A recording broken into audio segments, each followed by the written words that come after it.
2 Corinthians chapter 4 verses 17 and 18 says, "For our slight and momentary troubles are achieving for us an eternal glory that far outweighs them all.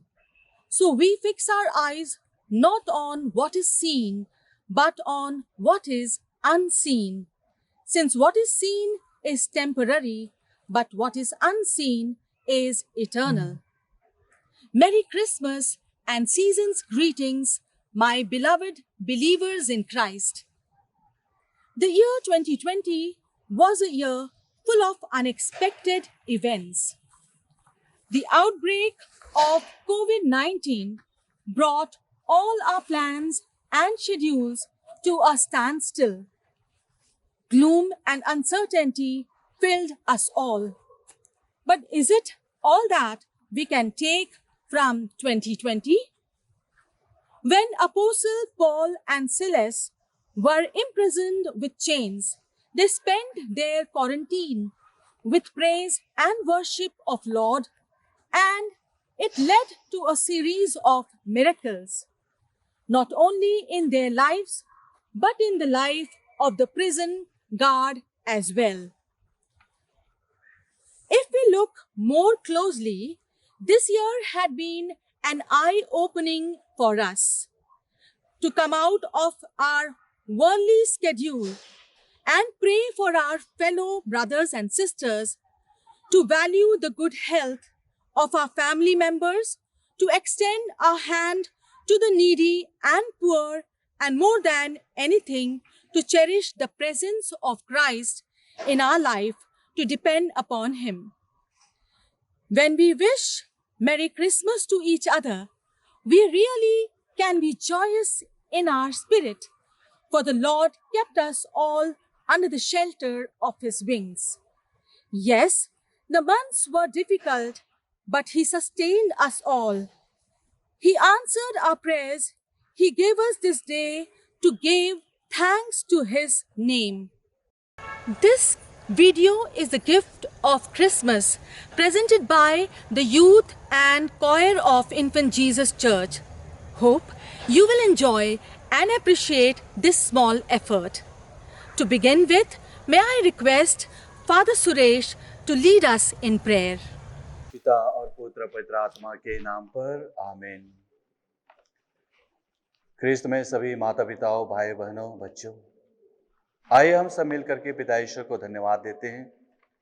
ईश्वर से प्राप्त सभी वरदानों के लिए हम प्रभु को धन्यवाद दें, और हम सभी लोगों का कर्तव्य बनता है कि हम प्रभु को दिन भर, हर समय, हर पल उन्हें धन्यवाद दें। और हम सभी लोग इस समय प्रभु के पास पहुंचने के लिए विभिन्न रास्तों को अपनाते हैं, और यह प्रार्थना करते हैं कि प्रभु हमें आशीष और कृपाओं से भर दे। विशेष रूप से प्रार्थना करें कि हे सर्वशक्तिमान ईश्वर, हमें यह कृपा और आशीष प्रदान कीजिए कि हम योग्य रीति से ख्रीस्त याग का उत्सव मनाएं, और उसमें दी गई शिक्षा को ग्रहण करने के लिए हम सभी लोगों को पवित्र और शुद्ध करने की आशीष दीजिए। हे प्रभु परमेश्वर, आपसे प्रार्थना करते हैं कि हमारे माता पिता और कुछ यूथ हमारे पैरिश के, जो इस किट के माध्यम से लोगों को यीशु ख्रीस्त के शुभ संदेश को बताने वाले हैं। हे प्रभु परमेश्वर, इस किट में किरदार निभाने वाले सभी माता पिता, सभी युवक युवतियों को आशीष और अनुग्रह से भर दीजिए, ताकि अपनी भूमिका बाखूबी से निभाते हुए आपके संदेश को लोगों तक पहुंचा सकें। हे प्रभु परमेश्वर, हम प्रार्थना करें कि आपकी आशीष हम सभी लोगों पर बनी रहे। हे प्रभु परमेश्वर, हम प्रार्थना करते हैं विशेष रूप से सभी बिशप्स, सभी पुरोहितों और धर्म बहनों पर, कि वे कलीसिया के निर्माण के लिए अपना योगदान निस्वार्थ भाव से और पूर्ण रीति से दे सकें। हे प्रभु, हम इस समय हम जानते हैं कि हम विभिन्न प्रकार के बीमारियों से गुजर रहे हैं। हमें स्वस्थ प्रदान कीजिए और शक्ति और सामर्थ्य से हम सभी लोगों को अनुग्रह प्रदान कीजिए। हे प्रभु परमेश्वर, आपकी सेवा में लगे हुए सभी लोग, आपके सानिध्य में रहते हुए आपको धन्यवाद दें। हे प्रभु, विश्व में फैली इस महामारी की वजह से हम इस साल अच्छी तरह से क्रिसमस का त्यौहार नहीं मना पा रहे हैं। फिर भी प्रभु, हम जानते हैं कि आप हमारे दिल में जन्म लेने वाले हैं, आप हमारे हृदय में जन्म लेने वाले हैं, और हम जानते हैं कि आपके मार्गदर्शन से हम आपके पास आएंगे। हे प्रभु, हम सभी विश्वासी भाइयों और बहनों पर आशीष और कृपाओं से भर दीजिए, प्रेम, एकता और स्नेह से भर दीजिए, ताकि हम सभी लोग इस बार का जो क्रिसमस है अच्छी तरह से मना सकें और दूसरे लोगों को बालक यीशु का शुभ संदेश दे सकें। और प्रार्थना करें कि हमारे घर में, परिवार में ईश्वर की विशेष आशीष हो, शांति हो, एकता हो और स्नेह हो, ताकि हम अपने अंधकार के कर्म को त्याग करके ज्योति के शस्त्र को धारण करें और हमेशा आपके कार्य करते रहें। हे प्रभु, हमारी टीम पर विशेष रूप से आशीष और कृपाओं से भर दीजिए। आदि में शब्द था, शब्द ईश्वर के साथ था और शब्द ईश्वर था। वह आदि में ईश्वर के साथ था। उसके द्वारा सब कुछ उत्पन्न हुआ और उसके बिना कुछ भी उत्पन्न नहीं हुआ। उसमें जीवन था और वह जीवन मनुष्यों की ज्योति थी। वह ज्योति अंधकार में चमकती रही, अंधकार ने उसे नहीं बुझाया। Presenting before you a skit on the birth of Jesus. स्वर्गदूत गब्रियल ईश्वर की ओर से गलीलिया के नाजरेत नामक नगर में कुंवारी के पास भेजा गया था, जिनकी मंगनी दाऊद के घराने के यूसुफ नामक पुरुष से हुई थी, और उस कुंवारी का नाम मरियम था। मरियम एक निष्कलंक एवं धार्मिक स्त्री थी।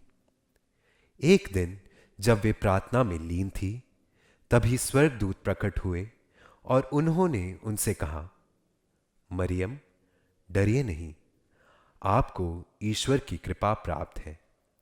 देखिए, आप गर्भवती होंगी, पुत्र प्रसव करेंगी और उनका नाम ईसा रखेंगी। वे महान होंगे और सर्वोच्च प्रभु के पुत्र कहलाएंगे। प्रभु ईश्वर उन्हें उनके पिता दाऊद का सिंहासन प्रदान करेंगे। वे याकूब के घराने पर सदा सर्वदा राज्य करेंगे और उनके राज्य का कभी अंत नहीं होगा। यह कैसे हो सकता है? मेरा तो पुरुष से संसर्ग नहीं है। स्वर्गदूत ने उत्तर दिया, पवित्र आत्मा आप पर उतरेगा और सर्वोच्च प्रभु की शक्ति की छाया आप पर पड़ेगी। इसलिए जो आपसे उत्पन्न होंगे वे पवित्र होंगे और ईश्वर के पुत्र कहलाएंगे। मरियम ने कहा, देखिए, मैं प्रभु की दासी हूँ, आपका कथन मुझ में पूरा हो जाए। और स्वर्गदूत उसके पास से चला गया।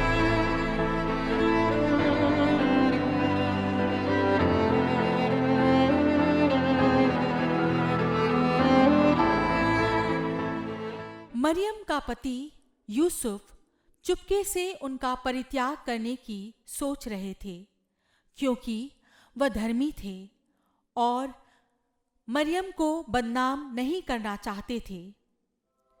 वह उस पर विचार कर ही रहे थे कि उन्हें स्वप्न में प्रभु का दूत यह कहते हुए दिखाई दिया, यूसुफ, दाऊद की संतान, अपनी पत्नी मरियम को अपने यहाँ लाने में नहीं डरें, क्योंकि उनके जो गर्भ हैं वह पवित्र आत्मा से हैं। वे पुत्र प्रसव करेंगी और आप उनका नाम ईसा रखेंगे, क्योंकि वे अपने लोगों को उनके पापों से मुक्त करेगा।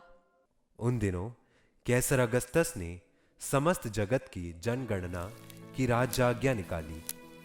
यूसुफ नाजरेत से यहूदिया के दाऊद के नगर बैतलहम गया, जिससे वह अपनी गर्भवती पत्नी मरियम के साथ नाम लिखवाए। वे वही थे जब मरियम के गर्भ के दिन पूरे हो गए थे, यूसुफ हमारे मुक्तिदाता के जन्म की व्यवस्था के लिए सराय में एक कमरे की तलाश में निकले, पर उन्हें जगह नहीं मिली। उन्होंने आसपास और भी लोगों से मदद मांगी, लेकिन उनकी सहायता के लिए कोई भी आगे नहीं आया। जगह ढूंढते ढूंढते काफी रात हो गई थी। उस ठिठुरती रात में यूसुफ मरियम को लेकर शहर से कुछ दूर एक गौशाले में आए, जहां पशुओं को रखा जाता था। मरियम ने उस गौशाले में ईश्वर के पुत्र, हमारे मुक्तिदाता और अपने पहलौटे पुत्र को जन्म दिया और उसे कपड़े में लपेटकर चरनी में लिटाया। उस प्रांत में चरवाहे खेतों में रहा करते थे। वे रात को अपने झुंड पर पहरा देते थे। प्रभु का दूत उनके पास आकर खड़ा हो गया। ईश्वर की महिमा उनके चारों ओर चमक उठी और वे बहुत अधिक डर गए। स्वर्गदूत ने उनसे कहा, डरिए नहीं, देखिए मैं आपको सभी लोगों के लिए बड़े आनंद का सुसमाचार सुनाता हूँ। आज दाऊद के नगर में आपके मुक्तिदाता प्रभु मसीह का जन्म हुआ है। यह आप लोगों के लिए पहचान होगी। आप एक बालक को कपड़ों में लपेटा और चरनी में लिटाया हुआ पाएंगे। जब स्वर्गदूत उनसे विदा होकर स्वर्ग चले गए, तो चरवाहों ने एक दूसरे से यह कहा, चलो हम बेतलहम जाकर वह घटना देखें जिसे प्रभु ने हम पर प्रकट किया है। इसके बाद पूर्व से 3 ज्योतिषी यरूशलेम आए। उन्होंने जिस तारे को उदित होते देखा था, वह उनके आगे आगे चलता रहा और जहां बालक था उस जगह के ऊपर पहुंचने पर ठहर गया। वे तारा देखकर बहुत आनंदित हुए। घर में प्रवेश कर उन्होंने बालक को उसकी माता मरियम के साथ देखा और उसे प्रणाम किया। फिर अपना अपना संदूक खोलकर उन्होंने उसे सोना, लोबान और गंधरस की भेंट चढ़ाई।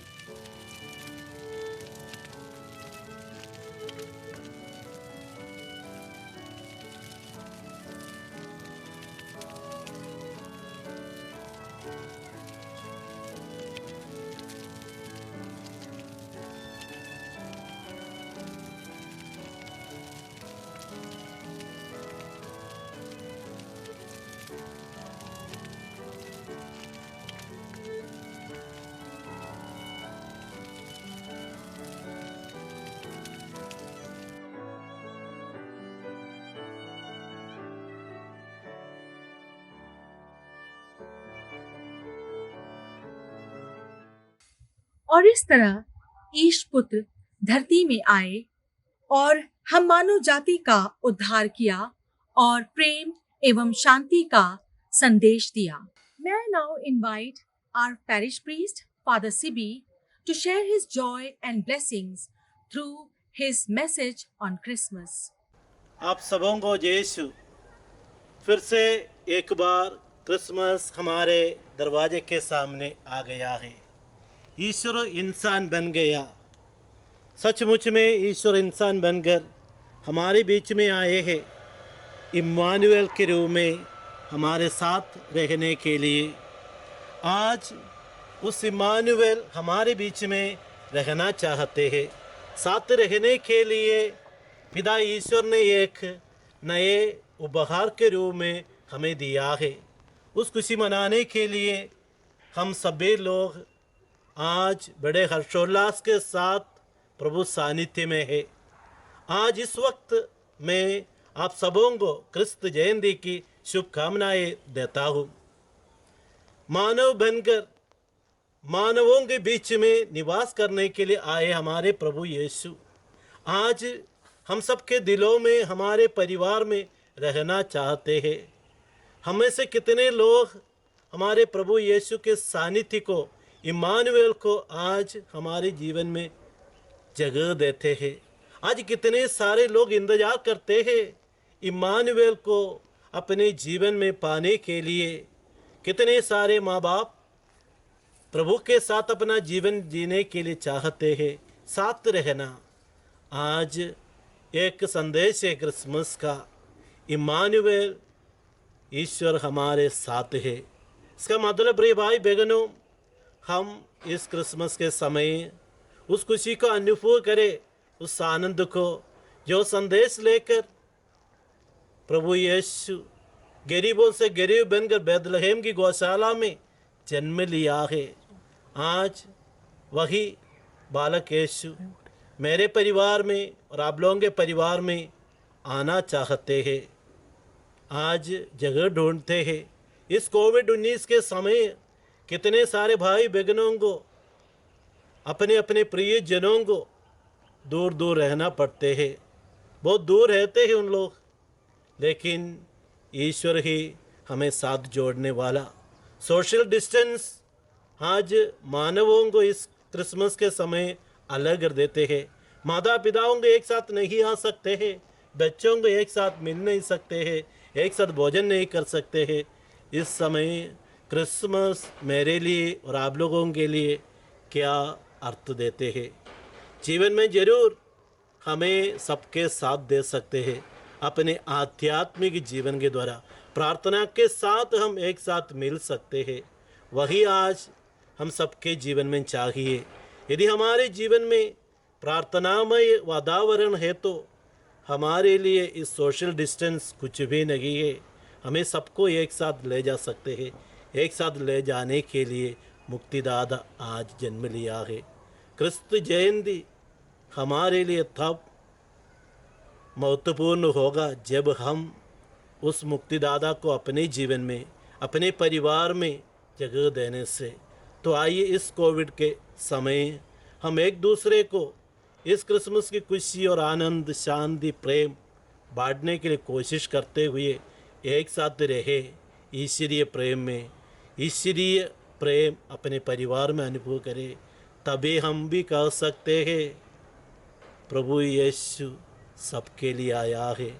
और उन स्वर्गदूतों ने गाया था उस आनंद का गीत, सर्वोच्च स्वर्ग में ईश्वर की महिमा, पृथ्वी पर सब मानवों को शांति।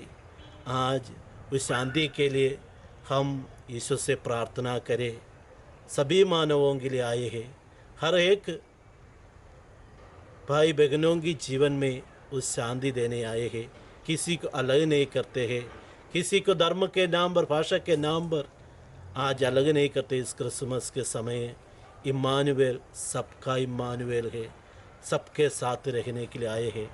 उस इम्मानुएल के चरणों पर आइए हम भी दंडवत करते हुए अपने आप को उस बालक के जैसे जीवन बिताने के लिए कोशिश करें। और हम सबके परिवार, व्यक्तिगत जीवन इस क्रिसमस के समय आनंदमय हो, अनुग्रहदायक हो। इस कामनाओं के साथ फिर से एक बार मैं आप सबको क्रिसमस की शुभकामनाएं देता हूँ। जय यीशु, बालक यीशु की जय। Thank you, Father. I also extend my heartfelt thanks to his constant support and encouragement. Wishing you peace and joy, sending lots of love your way. May the Christmas season fill your home with joy, your heart with love, and your life with light and laughter.